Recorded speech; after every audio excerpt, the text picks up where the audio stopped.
Ma femme a été hospitalisée pour une crise d'appendicite, et je lui rendais visite tous les jours. Alors que je sortais dans le couloir pour acheter un café, un vieil homme de la chambre voisine m'a arrêté et m'a dit « Pardonnez-moi de m'en mêler, mais éloignez-vous de cette femme. » J'ai entendu toute sa conversation téléphonique avec son amant. Avant que nous ne continuions, abonnez-vous à la chaîne, activez les notifications dès maintenant, car chaque jour nous avons de nouvelles histoires, et dites-nous dans les commentaires depuis quelle ville vous nous regardez. Je m'appelle Javier Molina Sanchez. J'ai 52 ans, et je travaille comme expert comptable principal, dans mon propre cabinet à Madrid, depuis 23 ans. Je fais partie de ces hommes qui se lèvent à 6 heures du matin, qui vérifient chaque facture 3 fois avant de la classer, et qui n'ont jamais manqué un rendez-vous avec le fisc. Ma vie a toujours été ordonnée, prévisible, sûre. Ou, du moins, c'est ce que je croyais. Jeudi 14 mars 2024. 22h30. J'étais en train de réviser le bilan trimestriel d'un client, lorsque j'ai entendu un cri provenant de la chambre. Un hurlement aigu, désespéré, qui a fait tomber mes lunettes sur le clavier. Javier, Javier, pour l'amour de Dieu. J'ai couru à l'étage, le cœur battant à tout rompre dans ma poitrine. J'ai trouvé ma femme, Béatrice Vega Ortega, 48 ans, pliée en deux sur le lit. Elle se tenait le côté droit, comme si quelque chose lui arrachait les entrailles de l'intérieur. Qu'est-ce qui ne va pas? Qu'est-ce qu'il y a? J'ai essayé de la toucher, mais elle s'est recroquevillée. Ça fait mal. Ça fait tellement mal, ici. Elle a pointé la partie inférieure droite de son abdomen. Son visage était pâle, couvert de sueur. Ses pupilles étaient dilatées par la douleur. Je n'y ai pas réfléchi à deux fois. J'ai attrapé les clés de la voiture, et je l'ai aidée à descendre les escaliers, en la portant presque. Chaque pas lui arrachait un gémissement. Le trajet de 20 minutes jusqu'à l'hôpital universitaire La Paz m'a paru une éternité. Béatrice pleurait sur le siège passager, respirant par petits halètements. Doucement, mon amour. Nous y sommes presque. Tiens bon encore un peu. Elle se contentait de gémir, les yeux fermés, se mordant la lèvre inférieure jusqu'au sang. Nous sommes arrivés aux urgences à 23h15. J'ai garé la voiture en double fil, et j'ai presque traîné Béatrice jusqu'à l'entrée. Les portes automatiques se sont ouvertes dans un sifflement, et l'odeur antiseptique m'a frappé de plein fouet. Des lumières fluorescentes, des couloirs blancs, le murmure des voix, et le bip constant des machines. J'ai besoin d'aide. Ma femme souffre énormément, ai-je crié à l'infirmière de l'accueil. Une femme d'environ 35 ans, les cheveux tirés en une queue de cheval stricte, s'est levée immédiatement. Elle a évalué Béatrice d'un seul regard professionnel. Où avez-vous mal, madame? Ici, côté droit. Je n'en peux plus. Béatrice pouvait à peine parler. Suspicion d'appendicite. Apportez un fauteuil roulant. Code jaune. L'infirmière a parlé dans un interphone, et en quelques secondes, un aide-soignant est apparu avec un fauteuil. Ils m'ont fait patienter dans la salle d'attente, pendant qu'ils l'emmenaient. Je suis resté là, les clés toujours à la main, sentant la peur me serrer la gorge. Béatrice et moi étions mariés depuis 19 ans, 4 mois et 11 jours. Je l'avais rencontrée lors d'une conférence sur la gestion d'entreprise, en 2005. Elle travaillait dans les ressources humaines. J'étais tombé amoureux de son sourire, de la façon dont elle bougeait les mains lorsqu'elle parlait avec passion d'un sujet. 2 heures se sont écoulées, avant qu'un médecin ne vienne me chercher. Javier Molina? Un homme d'une quarantaine d'années, avec de profondes cernes et une blouse blanche froissée. Oui, c'est moi. Comment va ma femme? Appendicite aiguë avec risque de perforation. Nous devons l'opérer immédiatement. Veuillez signer ces documents autorisant l'intervention chirurgicale d'urgence. Mes mains tremblaient pendant que je signais. 3 pages de consentement éclairé. Les risques, les complications possibles. Tout me semblait flou. Est-ce que je peux la voir avant qu'elle ne soit préparée pour l'opération? Ce sera rapide, mais oui. Entrez. Il m'a conduit dans une salle préopératoire. Béatrice était sur un brancard, relié à une perfusion, avec un masque à oxygène. Elle a ouvert les yeux quand je me suis approché. Javis. Sa voix semblait faible, lointaine. Je suis là. Tout va bien se passer. Les médecins savent ce qu'ils font. J'ai peur. J'ai serré sa main. Elle était glacée. Moi aussi. Mais tu es forte. Tu l'as toujours été.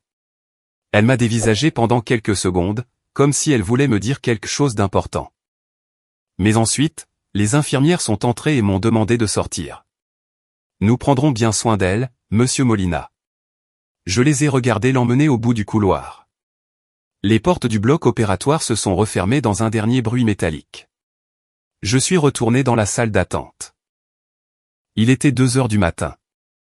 Je me suis assis sur une chaise en plastique inconfortable, sous une lumière blanche qui me faisait mal aux yeux. Il y avait 3 autres personnes qui attendaient. Une femme priant un chapelet, un jeune homme la tête entre les mains, un couple enlacé en silence. J'ai sorti mon téléphone, et j'ai annulé les 3 réunions que j'avais prévues pour vendredi. J'ai rédigé des emails pour m'excuser auprès de mes clients. Je ne pouvais pas penser au travail maintenant.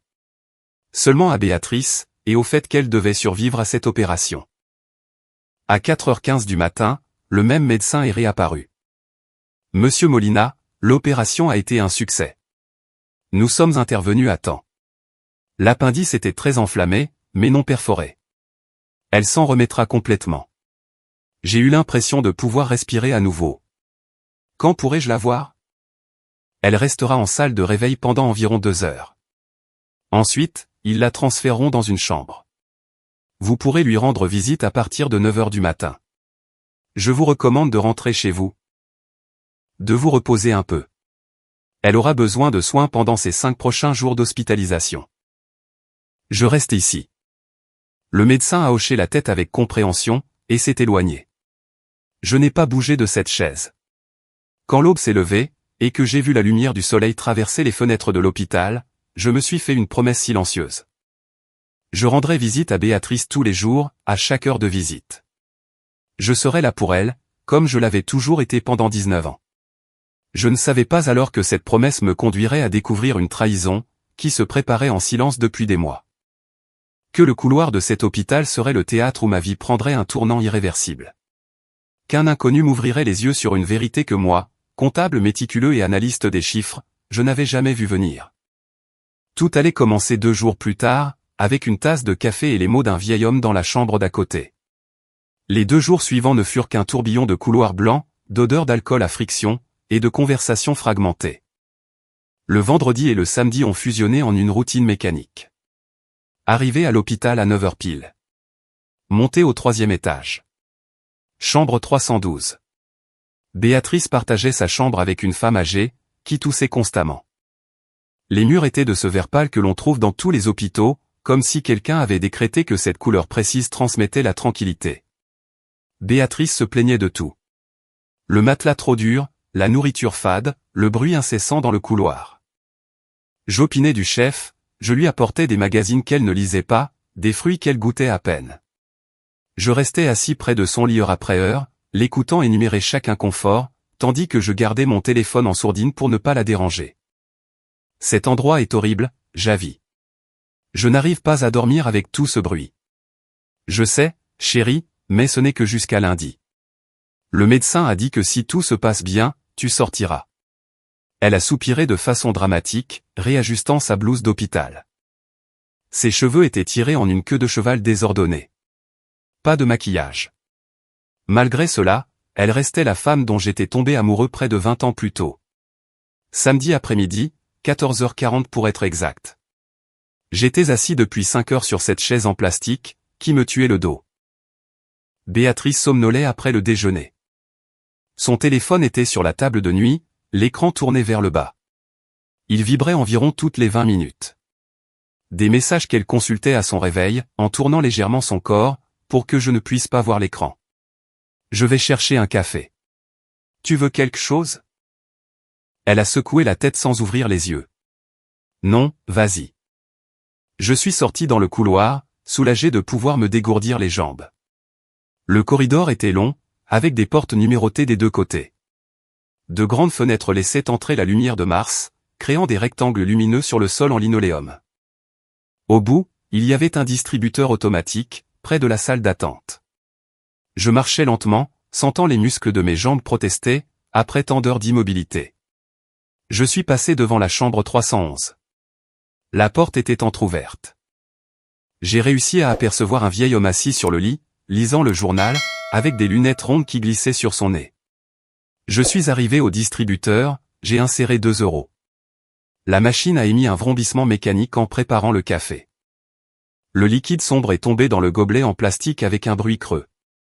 Je l'ai pris à 2 mains, sentant la chaleur à travers le plastique fin. Excusez-moi, jeune homme. Je me suis retourné. Le vieil homme de la chambre 311 se tenait à 3 mètres de là, appuyé sur une canne en métal. J'ai deviné qu'il approchait des 80 ans. Il avait les cheveux complètement blancs, soigneusement peignés en arrière. Il portait un pyjama d'hôpital, mais aussi une robe de chambre bleue à carreaux, qui semblait venir de chez lui. Il avait ce regard intelligent et éveillé, propre à ceux qui ont vu beaucoup de choses dans la vie. Oui, ai-je répondu, surpris que quelqu'un s'adresse à moi. Il s'est approché lentement, chaque pas étant mesuré, prudent. Il a regardé des 2 côtés du couloir, comme pour vérifier que personne d'autre n'écoutait. Quand il a parlé, sa voix était basse, presque un murmure. Pardonnez-moi de m'en mêler alors qu'on ne me l'a pas demandé. Je sais que nous ne nous connaissons pas, mais je dois vous dire quelque chose. J'ai ressenti un malaise immédiat. Que se passe-t-il? Vous êtes dans la chambre 312, n'est-ce pas? Avec la dame qui s'est fait opérer de l'appendicite jeudi. Oui, c'est ma femme. Pourquoi? Le vieil homme a pris une profonde inspiration, comme si ce qu'il s'apprêtait à dire lui coûtait un effort physique. Je m'appelle Esteban Romero Gil. Je suis dans la chambre d'à côté, et les murs, ici, sont très fins. Trop fins.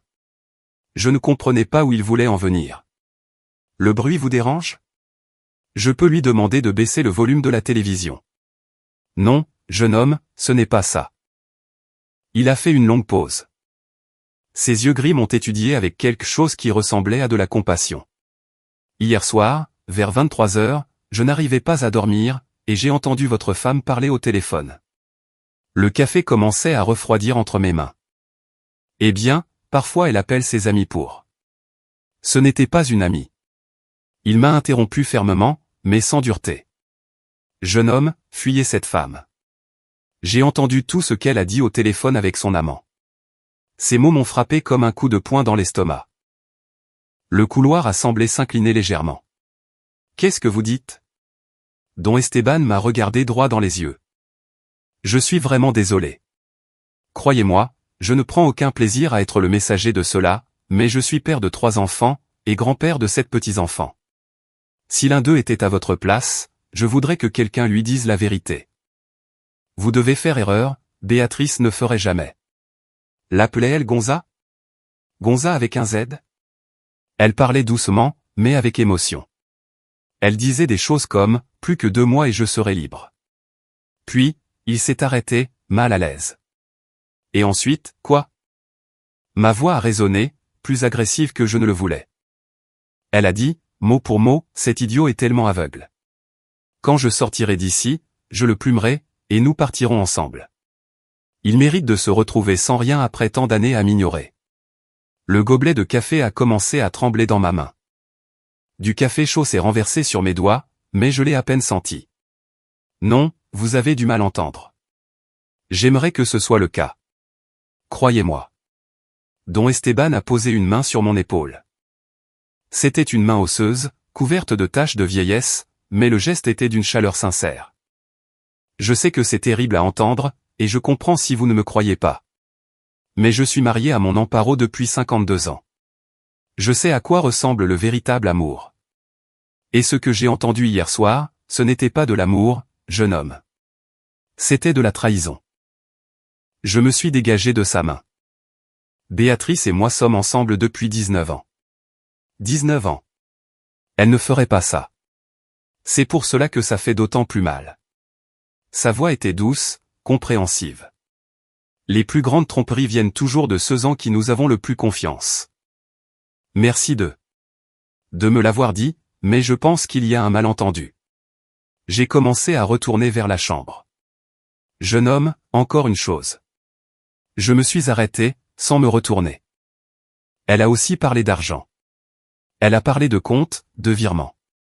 Elle a dit qu'elle avait déjà transféré la première partie. Je ne sais pas ce que cela signifie, mais ça semblait planifié. comme quelque chose qu'elle prépare depuis un moment. J'ai senti le sol se dérober sous mes pieds. Compte. Virement. Mon esprit de comptable s'est mis à traiter ces mots automatiquement. Il y a 3 mois, j'avais noté un retrait de 34 800 € de notre compte joint. Béatrice avait dit que c'était pour une formation en décoration d'intérieur qu'elle voulait suivre. J'avais signé l'autorisation sans chercher plus loin. Pensez-y, a dit don Esteban derrière moi. Et prenez soin de vous, jeune homme. Protégez-vous. Oui. Je suis retourné à la chambre 312 tel un automate. Chaque pas résonnait à mes oreilles. Le couloir semblait s'être allongé sur des kilomètres. Quand je suis entré, Béatrice était réveillée, en train de regarder son téléphone. En me voyant arriver, elle a rapidement verrouillé l'écran et a souri. Tu as été long. Il y avait la queue? Non, la machine était lente. Je me suis assis sur la chaise. Le café s'était presque entièrement renversé sur ma main, pendant la conversation avec le vieil homme. Je l'ai posé sur la table de nuit sans y goûter. J'ai regardé ma femme. Je l'ai vraiment regardée, peut-être pour la première fois depuis des mois. Et puis, j'ai commencé à me souvenir. Les 4 heures suivantes furent les plus étranges de ma vie. Je suis resté assis sur cette chaise près du lit de Béatrice, me comportant avec une normalité absolue, tandis que ma tête était un tourbillon de pensées contradictoires. Ce ne pouvait pas être vrai. Don Esteban devait s'être trompé. Peut-être avait-il entendu un autre patient. Les murs étaient fins, il l'avait dit lui-même. C'était peut-être la chambre 313 ou la 310. Béatrice ne me trahirait pas. Pas après 19 ans à construire une vie ensemble. Mais ensuite, je l'ai observé, et j'ai commencé à remarquer des choses. Son téléphone vibrait sur la table de nuit toutes les 15 ou 20 minutes. Un bourdonnement court, discret. Béatrice tendait immédiatement le bras, regardait l'écran, et le verrouillait sans ouvrir les messages. Puis, elle me jetait un coup d'œil furtif, pour vérifier si j'avais remarqué quelque chose. Je gardais les yeux fixés sur mon propre téléphone, faisant semblant de lire des emails professionnels. C'est Martha, ai-je demandé nonchalamment, en parlant de sa meilleure amie. Quoi? Béatrice a semblé sursauter. Les messages. C'est Martha qui demande comment tu vas. Oh, oui. Oui. Tu sais comment elle est. Toujours inquiète. Elle a souri, mais le sourire n'a pas atteint ses yeux. J'ai laissé passer un silence. Puis, comme si de rien n'était, je peux voir? Je suis sûr qu'elle t'a envoyé un de ces mèmes ridicules qu'elle adore. J'ai vu ses doigts se crisper autour du téléphone. La batterie est à plat. Je l'ai éteint. J'ai regardé l'écran, clairement allumé. L'icône de la batterie indiquait 63% dans le coin supérieur droit. Oh, c'est bizarre. Il a l'air allumé d'ici. Eh bien, il n'a presque plus de batterie. Tu sais comment sont ces appareils. Ils se déchargent vite. Elle a glissé le téléphone sous son oreiller, avec un mouvement qui se voulait désinvolte, mais qui s'est avéré précipité. Quelque chose de froid et de sombre a commencé à grandir dans ma poitrine. Ce n'était pas seulement de la paranoïa. Il y avait quelque chose de réel, là, sous mes yeux. Vers 18 heures, Béatrice a eu besoin d'aller aux toilettes. Elle s'est levée lentement, encore endolorie par l'opération. Je l'ai aidée à se lever, en lui tenant le bras. Je peux le faire seul, Javi. Je ne suis pas invalide. Je sais. Je veux juste aider.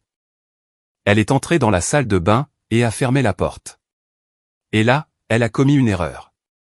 Une erreur minime, mais définitive. Elle avait pris son téléphone avec elle. Je suis resté assis là, à fixer cette porte fermée. En 19 ans de mariage, Béatrice n'avait jamais emporté son téléphone aux toilettes. Jamais. C'était le genre de personne qui oubliait son téléphone partout dans la maison. Je devais constamment l'appeler avec le mien pour le retrouver, parce qu'elle le perdait entre les coussins du canapé ou dans les tiroirs de la cuisine. Mais là, en pleine convalescence d'une opération, avec une douleur évidente à chaque mouvement, elle s'était assurée de prendre son téléphone avec elle. Parce qu'il y avait quelque chose sur cet appareil, qu'elle ne pouvait pas risquer que je voie. Elle en est ressortie 7 minutes plus tard.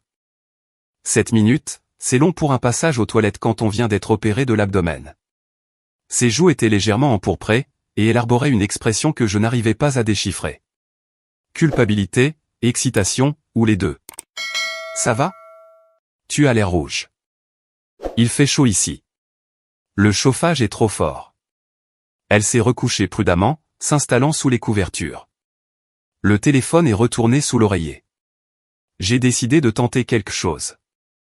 Au fait, l'autre jour, j'ai essayé de me connecter à la banque en ligne pour vérifier le dépôt à terme, mais je ne me souvenais plus du mot de passe. Tu peux me le rappeler?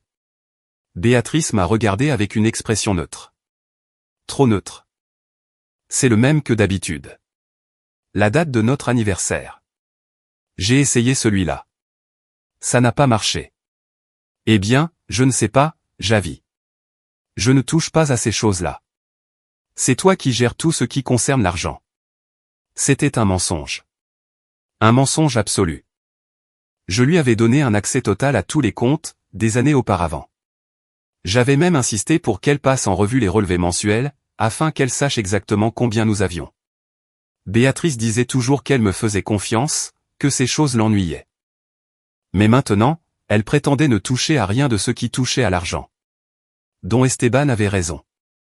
Il avait parlé de compte, de virement, du fait qu'elle avait déjà déplacé la première partie. Mon esprit de comptable a commencé à travailler automatiquement. 34 800 € retirés il y a 3 mois. Un cours de décoration d'intérieur, avait-elle dit. Mais je n'avais jamais vu de diplôme, de certificat, ni aucun matériel d'étude. Je ne l'avais jamais vu assister à un seul cours. D'autres éléments ont commencé à s'emboîter. Des pièces du puzzle que j'avais ignorées, parce que je faisais aveuglément confiance. Les mardis et jeudis, Pilate avec Laura, disait-elle. Elle quittait la maison à 19 h, rentrait à 22 h. 3 heures pour un cours de sport. Quand je lui demandais comment ça s'était passé, elle répondait par des banalités, bien, fatigant, on a fait beaucoup d'abdos. Jamais de détails précis, jamais d'anecdotes sur les autres élèves. Et jamais, en une année complète de prétendus cours, je n'avais constaté la moindre amélioration physique. Pas plus de souplesse, pas plus de tonus musculaire. Et le parfum. Il y a quelques mois, elle avait commencé à porter une fragrance différente, plus douce, plus jeune. Quand je lui avais posé la question, elle avait répondu que c'était un cadeau de sa sœur. Mais sa sœur vivait à Séville, et n'était pas venue nous rendre visite depuis plus d'1 an. Les achats par carte de crédit. Je vérifiais les relevés chaque mois, religieusement. Il y avait des frais dans des restaurants que je ne connaissais pas. Quand je posais la question, Béatrice disait qu'elle avait mangé avec des amis. Mais les factures étaient toujours pour 2 personnes, jamais pour de grands groupes. Et beaucoup se trouvaient dans des quartiers de Madrid où elle n'avait aucune raison d'aller. Le quartier de Chambry, précisément. Tout était là. Je n'avais simplement pas voulu le voir. Je suis resté assis, à faire la conversation sur des banalités, le menu de l'hôpital, le moment où le médecin viendrait l'examiner, si elle voulait que j'apporte d'autres magazines. Mais à l'intérieur, quelque chose de fondamental avait changé. Je ne regardais plus ma femme depuis 19 ans. Je regardais une étrangère, qui m'avait volé, m'avait menti, m'avait trahi, pendant que je travaillais 60 heures par semaine pour maintenir notre niveau de vie. Vers 20h30, le dîner est arrivé. Un plateau avec de la purée, un blanc de poulet bouilli, et de la gélatine. Béatrice a plissé le nez de dégoût. C'est immangeable. C'est un régime post-opératoire. Demain, ils te laisseront manger normalement. Elle a picoré sa nourriture sans enthousiasme. J'observais chaque geste, chaque expression, cherchant la femme que je croyais connaître, pour ne trouver qu'une actrice très convaincante. Son téléphone a vibré à nouveau. Cette fois, elle ne l'a pas vérifié immédiatement. Elle a attendu 5 minutes, 10 minutes, comme pour prouver qu'elle n'était pas anxieuse de regarder. Mais j'ai vu comment ses yeux se braquaient vers l'oreiller, toutes les 30 secondes. Finalement, en faisant semblant d'ajuster son coussin, elle a glissé sa main en dessous, et a jeté un coup d'œil rapide à l'écran. Et là, j'ai vu quelque chose qui s'est gravé dans ma mémoire, comme une preuve définitive. Pendant une seconde, avant qu'elle ne verrouille l'écran, j'ai réussi à voir le nom du contact dans la notification. Gonza. Gonza, avec un Z exactement comme Don Esteban l'avait dit. Et un cœur rouge à côté du nom. Lundi 18 mars 2024, 10h15. Le docteur Ramirez a signé l'autorisation de sortie médicale de Béatrice, après un examen de routine. La plaie cicatrisait correctement, sans signe d'infection. Elle pouvait rentrer chez elle avec des recommandations, repos relatif, pas d'activité intense, changement de pansement quotidien, antibiotiques toutes les 8 heures. J'ai aidé Béatrice à s'habiller. J'avais apporté des vêtements propres de la maison, un survêtement gris ample, des baskets. Elle bougeait lentement, protégeant son abdomen d'une main. J'ai rassemblé ses affaires, le chargeur de téléphone, les magazines non lus, le bouquet de fleurs que sa sœur avait envoyé de Séville. Le trajet en voiture s'est fait en silence. Béatrice regardait par la fenêtre, perdue dans ses pensées. Je conduisais, les mains crispées sur le volant, en train de peaufiner mon plan. Car oui, j'avais un plan. Depuis samedi après-midi, depuis que j'avais vu ce nom avec un cœur rouge sur son écran, je calculais chaque mouvement. « Tu as très mal ?» ai-je demandé, en m'arrêtant à un feu rouge. « Un peu, mais c'est supportable. J'ai préparé la chambre d'amis au rez-de-chaussée, pour que tu n'aies pas à monter les escaliers. » Elle m'a regardé, surprise. « Merci, Javi. C'est très prévenant. » Prévenant. Le mot a résonné avec ironie dans ma tête. J'étais stratégique, pas prévenant. J'avais besoin qu'elle se sente à l'aise, confiante, en sécurité. J'avais besoin qu'elle baisse totalement la garde. Nous sommes arrivés à notre maison, dans le quartier du Paseo de la Habana, à 11h20. Une maison mitoyenne à 2 étages, que nous avions achetée 11 ans plus tôt. Une hypothèque de 260 000 €, que j'avais fini de rembourser il y a 3 ans, grâce aux heures supplémentaires et à un travail acharné. Notre patrimoine. Ce que je croyais être notre patrimoine. Je l'ai installé dans la chambre d'amis. J'avais changé les draps, mis des fleurs fraîches sur la table de nuit, descendu la télévision de la chambre principale. Tout était parfait pour une convalescence confortable. Repose-toi. Je vais te préparer quelque chose de léger à manger. Une soupe de légumes. Ça a l'air bien. Béatrice s'est adossée aux oreillers avec un soupir de soulagement. Être à la maison la détendait visiblement plus qu'à l'hôpital. Je suis allé dans la cuisine, j'ai mis de l'eau à bouillir, et j'ai coupé les légumes avec une précision méthodique, carottes, courgettes, poireaux. Le son du couteau contre la planche en bois était réconfortant, rythmé. Pendant que je cuisinais, mon cerveau carburait. J'avais une fenêtre d'opportunité. Béatrice serait au lit, endolorie, dormant probablement une grande partie de la journée à cause des analgésiques. Son ordinateur portable était dans le bureau, au premier étage. Je le savais, car je l'y avais vu mercredi, avant son opération. J'ai terminé la soupe, et je la lui ai apportée sur un plateau. Elle a peu mangé, juste quelques gorgées. Je suis fatigué, Javi. Dors. Je laisse ton téléphone ici, au cas où tu aurais besoin de quelque chose. Je serai en haut pour travailler un peu, je dois réviser des rapports. D'accord. Ses paupières étaient déjà lourdes. Les analgésiques faisaient effet.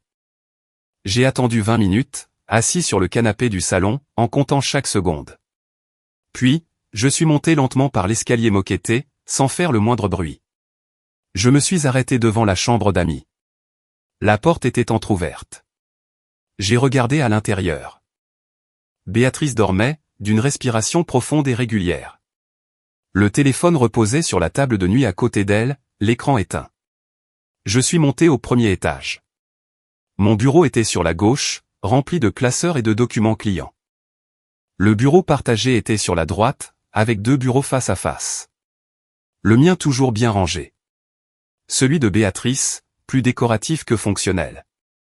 Elle l'utilisait peu.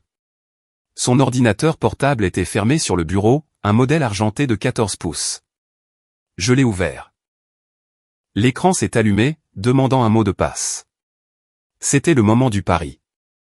2 semaines plus tôt, alors que Béatrice cherchait une recette en ligne, je l'avais vu taper son mot de passe.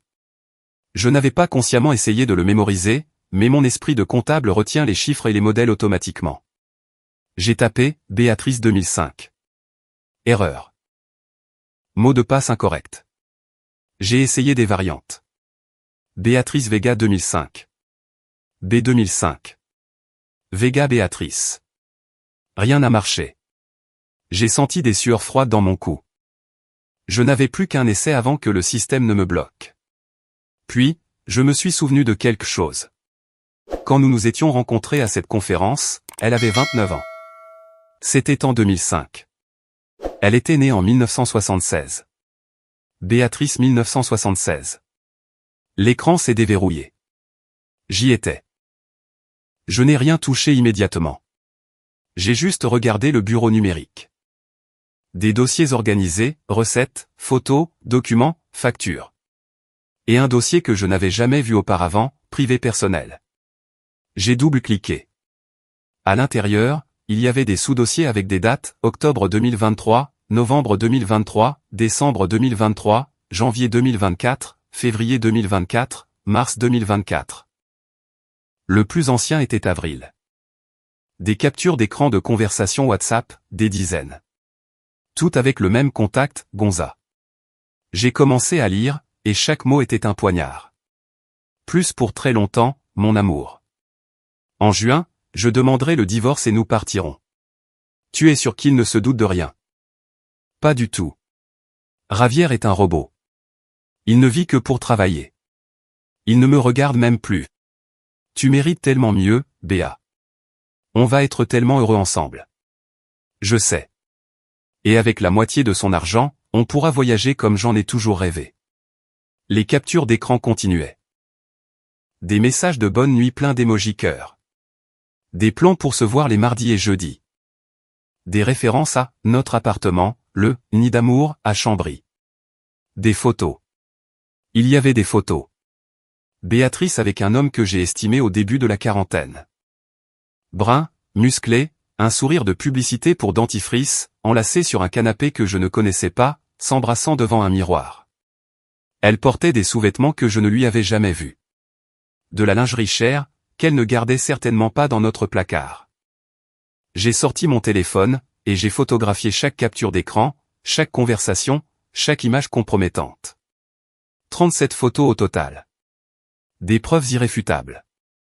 Ensuite, j'ai ouvert sa messagerie Gmail, avec la session ouverte en permanence. J'ai cherché « Gonzalo ». 143 emails sont apparus. Les plus récents dataient d'il y a 2 jours, pendant qu'elle était hospitalisée. Je les ai passés en revue par ordre chronologique. Le premier contact datait d'octobre. Un email apparemment anodin, « Salut Béatrice, c'est Gonzalo de la salle de sport. Tu m'as donné ton email pour que je t'envoie la routine personnalisée. » Puis, les emails sont devenus personnels, charmeurs, explicites. Et enfin, pratiques. Un email de janvier disait, confirmé, l'appartement de la rue Blasco de Garet est loué à ton nom. 850 € par mois. On commence à payer le 1er février. 850 € multipliés par 2 mois jusqu'en mars, 1700 €. J'ai cherché encore. J'ai trouvé des pièces jointes. Des PDF de relevés bancaires d'un compte que j'ignorais, un compte individuel Banco Santander au nom de Béatrice Vega Ortega. Solde actuel, 34 200 €. Les mouvements étaient clairs. 3 virements provenant de notre compte joint à la BBVA, 15 décembre, 11 000 €. 20 janvier, 12 000 €. 10 février, 11 800 €. Total, 34 800 €. Exactement la somme dont elle disait avoir besoin pour le cours de décoration. Il n'y avait pas de cours. Il n'y avait qu'un amant, un appartement secret, et un plan pour me quitter après avoir vidé nos comptes. J'ai tout photographié. Relevé bancaire, email, contrat de location.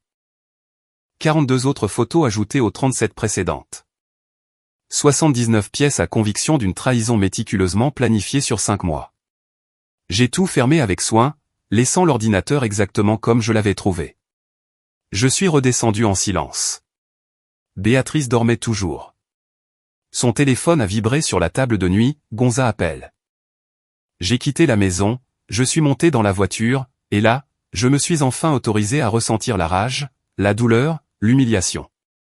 Mais par-dessus tout, une détermination glaciale. Béatrice voulait jouer avec les chiffres, avec les comptes, avec la planification stratégique.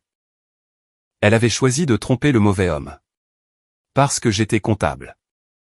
Et les comptables savent exactement comment suivre l'argent, documenter les fraudes, et monter des dossiers irréfutables. J'ai démarré le moteur, et j'ai roulé vers le centre de Madrid. J'avais 2 appels à passer. Mardi 19 mars, 9h30. Le bâtiment du 83 rue Serrano avait cet air de professionnalisme discret, qui caractérise les bons cabinets d'avocats. Façade en pierre, portier en costume, ascenseur silencieux aux miroirs impeccables. Alvaro Serrano Diaz, avocat spécialisé en droit de la famille.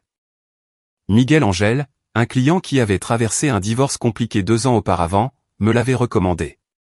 Si jamais tu as besoin de lui, c'est le meilleur. Implacable, mais éthique, m'avait-il dit. Je n'aurais jamais imaginé avoir besoin de ce contact. La réceptionniste m'a fait entrer dans une salle de réunion. Mur lambrissé de bois sombre, bibliothèque juridique jusqu'au plafond, table massive en noyer. 3 minutes plus tard, Alvaro est entré. 58 ans, cheveux gris parfaitement coupés, lunettes à monture métallique, un costume bleu marine qui coûtait probablement plus cher que ma voiture. Monsieur Molina, asseyez-vous, je vous prie. Une voix grave et ferme, habituée à plaider dans les salles d'audience. Nous nous sommes serrés la main. La sienne était sèche, avec une poigne assurée. Merci de me recevoir avec un préavis aussi court. Miguel Angel m'a appelé hier soir. Il m'a un peu parlé de votre situation. Il a ouvert un carnet en cuir, et a sorti un stylo plume. Racontez-moi tout depuis le début. Et quand je dis tout, je veux dire chaque détail, aussi insignifiant qu'il puisse paraître. Je lui ai parlé du vieil homme à l'hôpital, de mes observations du samedi, de ce que j'avais trouvé hier sur l'ordinateur de Béatrice. Tout en parlant, j'ai sorti mon téléphone, et je lui ai montré les 79 photographies. Alvaro les a examinées une par une, prenant des notes occasionnelles. Depuis combien de temps êtes-vous marié? 19 ans. 4 mois, 17 jours. Régime matrimonial? Communauté de biens. Tout est partagé, 50-50e. Des enfants? Non. Béatrice n'en voulait pas. Elle disait que ça ruinerait sa silhouette. Ces mots résonnaient différemment à présent, plus égoïstes. Je me demandais combien d'autres choses j'avais rationalisées au fil des ans. Alvaro a continué à écrire. Patrimoine approximatif? La maison, évaluée à 320 000 euros, entièrement payée. Mon cabinet comptable, avec des actifs d'environ 180 000 euros. 2 véhicules d'une valeur de 40 000 euros. Investissement et épargne, 210 000 euros. Total approximatif, 750 000 euros.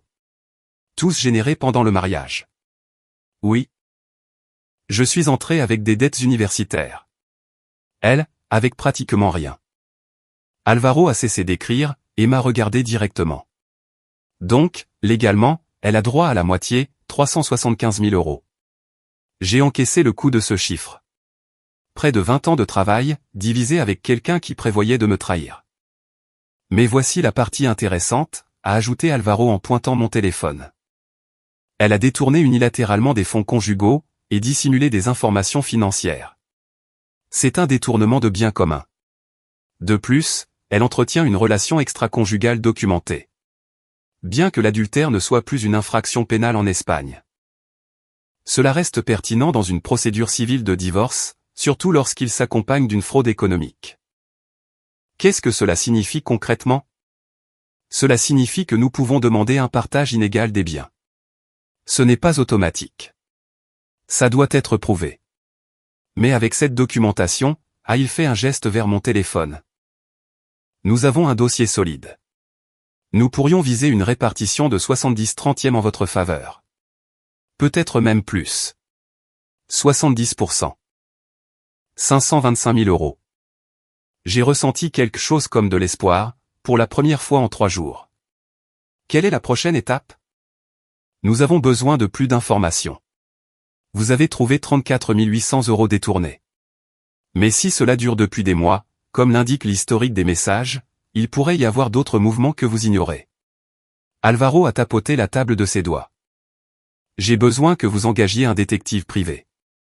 Quelqu'un qui puisse la suivre, documenter ses rencontres avec son amant, vérifier s'il y a d'autres comptes cachés, et obtenir des preuves supplémentaires. Vous connaissez quelqu'un?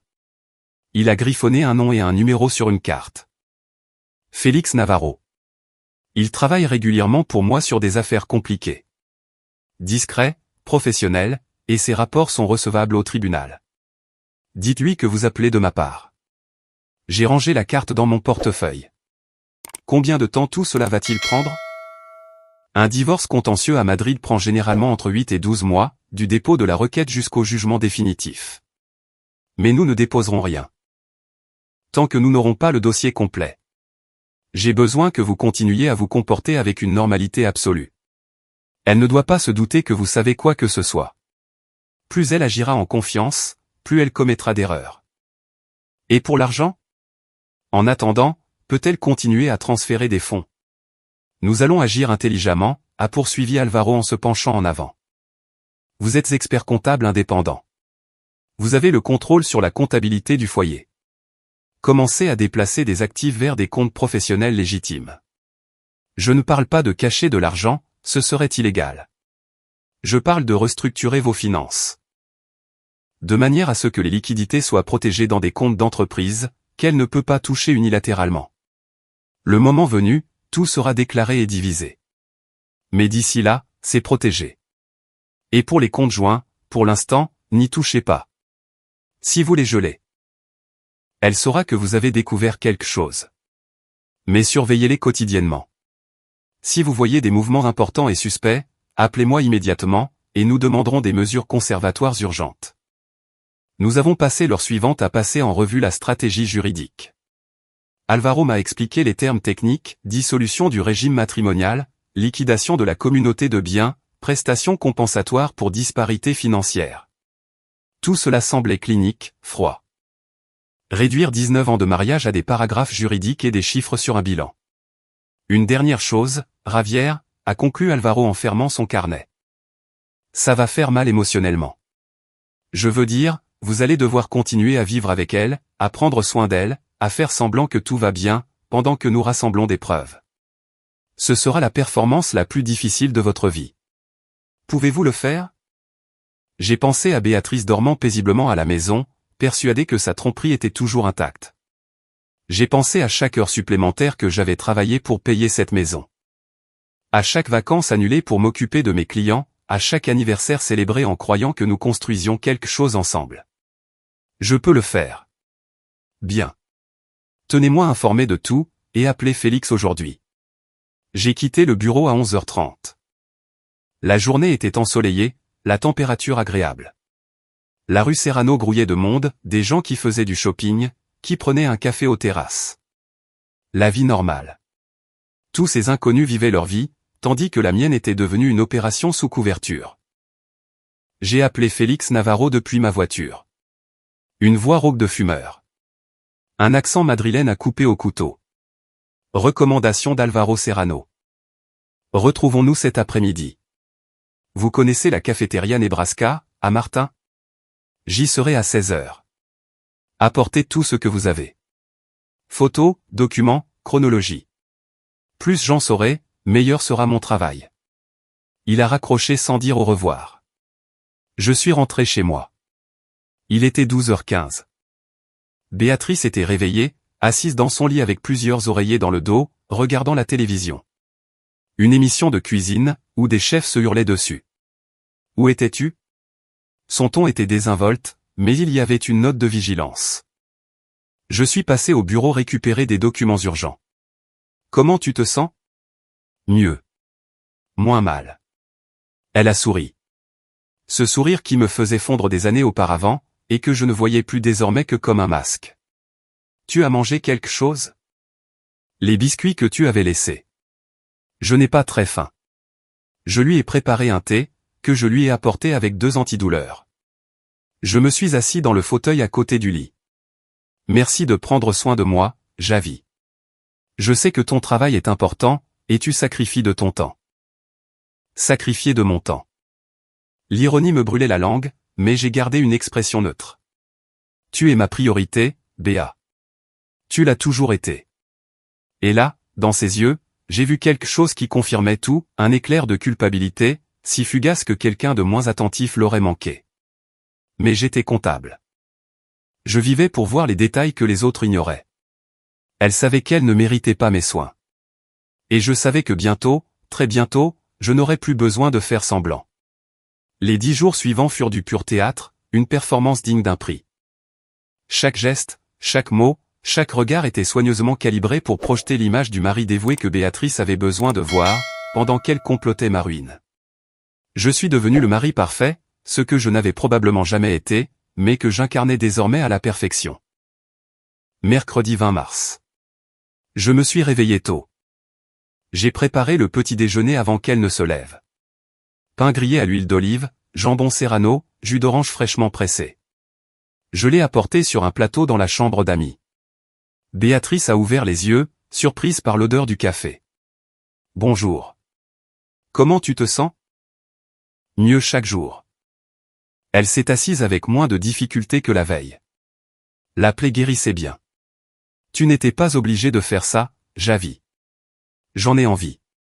Et c'était vrai, bien que ce ne soit pas pour la raison qu'elle pensait. Chaque acte de gentillesse nourrissait son faux sentiment de sécurité. Elle prenait son petit déjeuner pendant que je me douchais. En sortant, je l'ai entendu parler à voix basse au téléphone. Je me suis arrêté dans le couloir, hors de sa vue. Sa voix avait cette douceur intime qu'elle réservait aux conversations privées. Non, il est sous la douche. Oui, super attentionné, comme s'il se sentait coupable de quelque chose. Je te le dis, c'est ironique. Encore 3 semaines, et je pourrai me déplacer.